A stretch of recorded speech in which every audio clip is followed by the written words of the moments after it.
1 Kings chapter 16.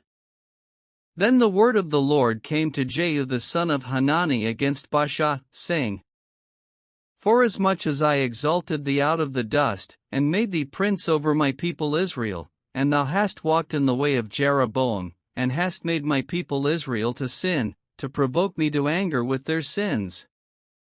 Behold, I will take away the posterity of Baasha, and the posterity of his house, and will make thy house like the house of Jeroboam the son of Nebat.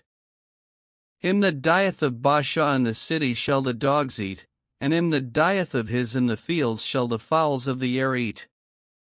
Now the rest of the acts of Baasha, and what he did, and his might, are they not written in the book of the Chronicles of the kings of Israel? So Baasha slept with his fathers, and was buried in Tirzah, and Elah his son reigned in his stead. And also by the hand of the prophet Jehu the son of Hanani came the word of the Lord against Baasha, and against his house, even for all the evil that he did in the sight of the Lord, in provoking him to anger with the work of his hands, in being like the house of Jeroboam, and because he killed him. In the 26th year of Asa king of Judah began Elah the son of Baasha to reign over Israel in Tirzah, 2 years. And his servant Zimri, captain of half his chariots, conspired against him, as he was in Tirzah, drinking himself drunk in the house of Arza steward of his house in Tirzah. And Zimri went in and smote him, and killed him, in the 27th year of Asa king of Judah, and reigned in his stead.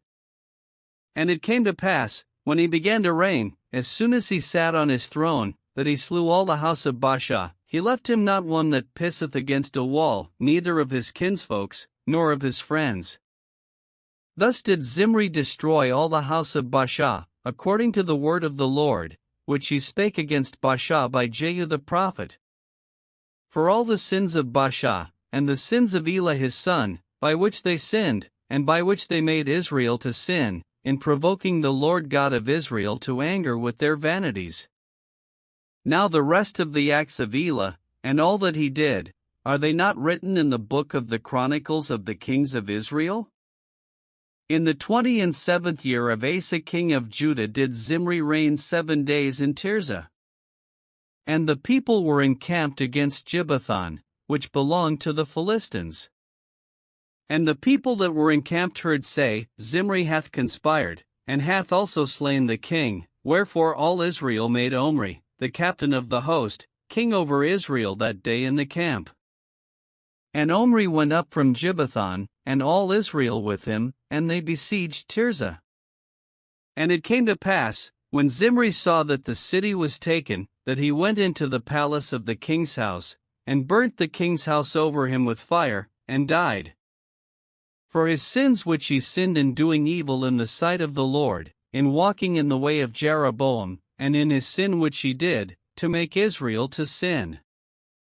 Now the rest of the acts of Zimri, and his treason that he wrought, are they not written in the book of the Chronicles of the kings of Israel? Then were the people of Israel divided into 2 parts, half of the people followed Tibni the son of Ginnath, to make him king, and half followed Omri. But the people that followed Omri prevailed against the people that followed Tibni the son of Ginnath, so Tibni died, and Omri reigned. In the 31st year of Asa king of Judah began Omri to reign over Israel, 12 years, 6 years reigned he in Tirzah. And he bought the hill Samaria of Shemer for 2 talents of silver, and built on the hill, and called the name of the city which he built, after the name of Shemer, owner of the hill, Samaria. But Omri wrought evil in the eyes of the Lord, and did worse than all that were before him. For he walked in all the way of Jeroboam the son of Nebat, and in his sin wherewith he made Israel to sin, to provoke the Lord God of Israel to anger with their vanities. Now the rest of the acts of Omri which he did, and his might that he shewed, are they not written in the book of the Chronicles of the kings of Israel? So Omri slept with his fathers, and was buried in Samaria, and Ahab his son reigned in his stead. And in the 38th year of Asa king of Judah began Ahab the son of Omri to reign over Israel, and Ahab the son of Omri reigned over Israel and Samaria 22 years. And Ahab the son of Omri did evil in the sight of the Lord above all that were before him. And it came to pass, as if it had been a light thing for him to walk in the sins of Jeroboam the son of Nebat, that he took to wife Jezebel the daughter of Ethbaal king of the Zidonians, and went and served Baal, and worshipped him. And he reared up an altar for Baal in the house of Baal, which he had built in Samaria. And Ahab made a grove, and Ahab did more to provoke the Lord God of Israel to anger than all the kings of Israel that were before him. In his days did Heel the Bethelite build Jericho. He laid the foundation thereof in Abram his firstborn, and set up the gates thereof in his youngest son Segub, according to the word of the Lord, which he spake by Joshua the son of Nun.